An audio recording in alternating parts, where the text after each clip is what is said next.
Hi, I'm Morgan, and today I will be reading Chapter 22 of A Bachelor Husband by Ruby M. Ayres.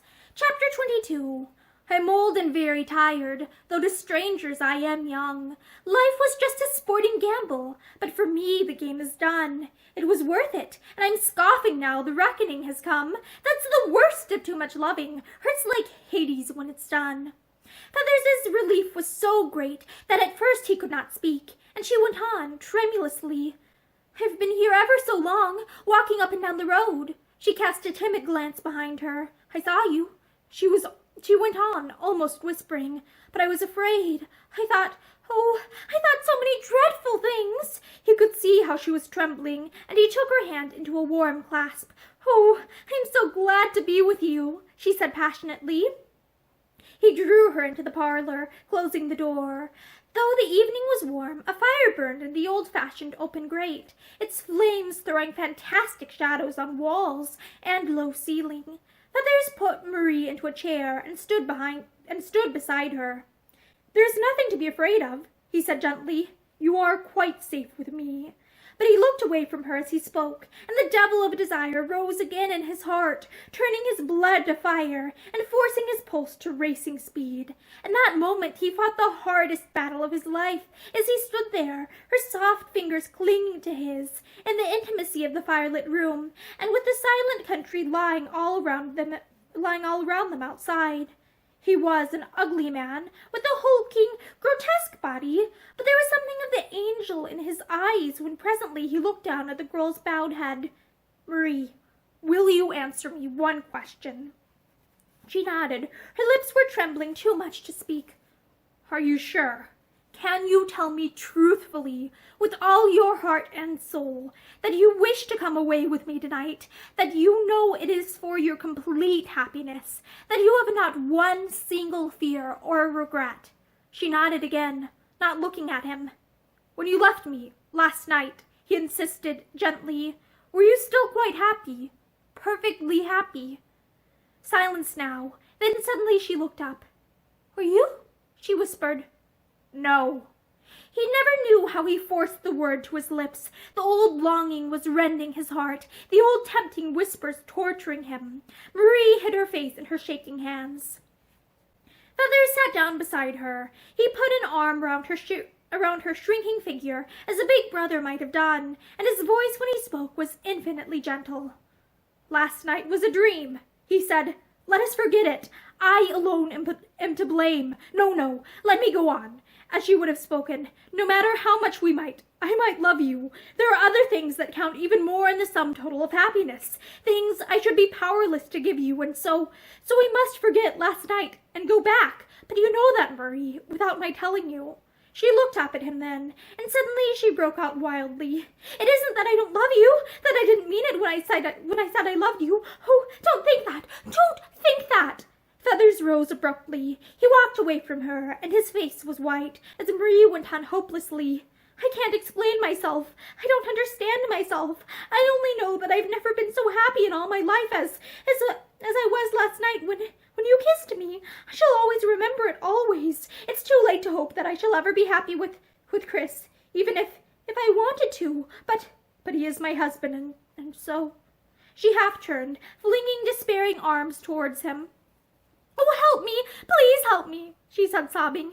Feathers came back to her, knelt down beside her, and took both her hands in his. The pallor had not left his face, but it was wonderful in its tenderness, and his voice was infinitely gentle with it when he spoke.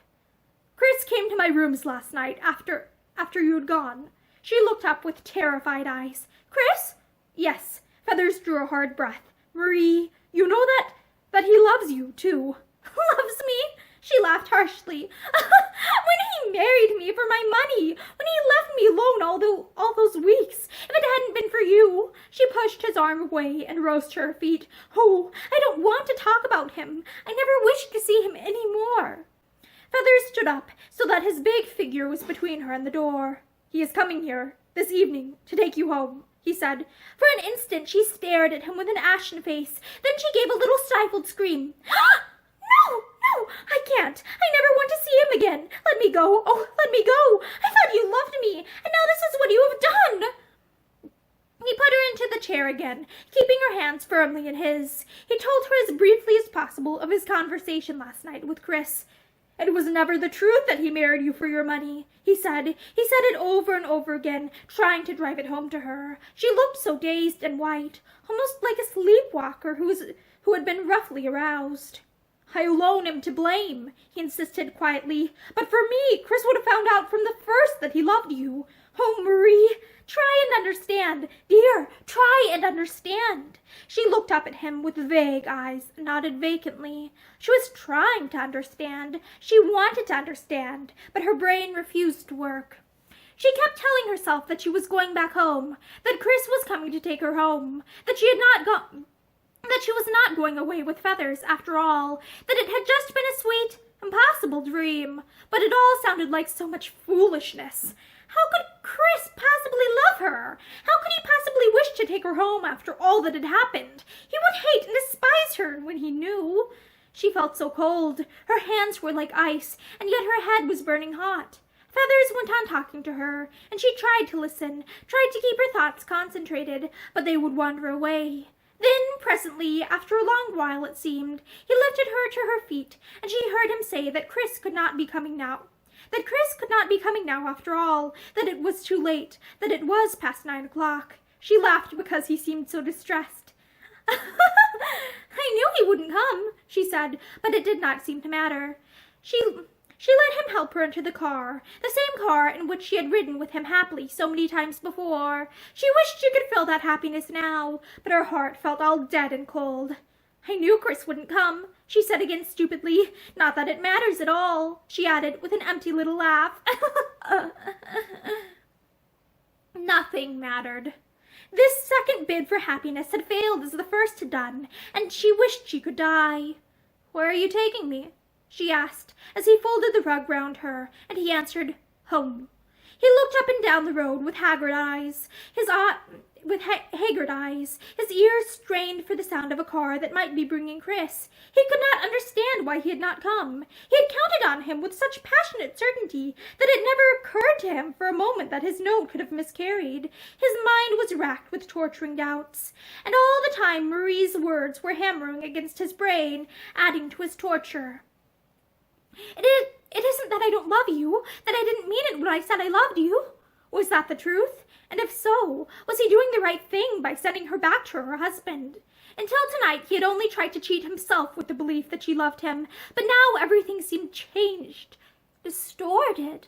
It was unusually dark, and a thick mist from the river made it difficult to see more than a yard ahead, in spite of the bright headlamps of the car. Feathers had been tinkering with the engine in order to gain time, but he closed down the bonnet now, and came to the side of the car where Marie sat. "Are you ready?" he asked hoarsely. "Yes." He had turned to move away when she caught his arm. If it's goodbye," she said, in such a faint whisper that he could hardly hear the words. I should like to kiss you once more." For an instant he stood like a man turned to stone. Then he turned deliberately and crushed her in his arms. For a long moment their lips clung together, and it seemed to Marie that in that kiss Feathers gave her his heart and himself and all that he had, forever. When he released her and she sank back, trembling and faint, she heard his hoarse, "God bless you," as if in a dream, and presently he was beside her, driving slowly back through the mist and darkness. She only spoke to him once to say, Supposing they won't have me at home any more." The blood rushed to his face. "We won't suppose anything so impossible," he said, but a fierce exultation passed through him, for if such a thing were to happen, he knew that she would be his in very truth. And that is the end of chapter 22 of A Bachelor Husband by Ruby Ayres. Thank you for listening to this chapter with me, and I hope that you return soon to listen to the next one. Have a great day.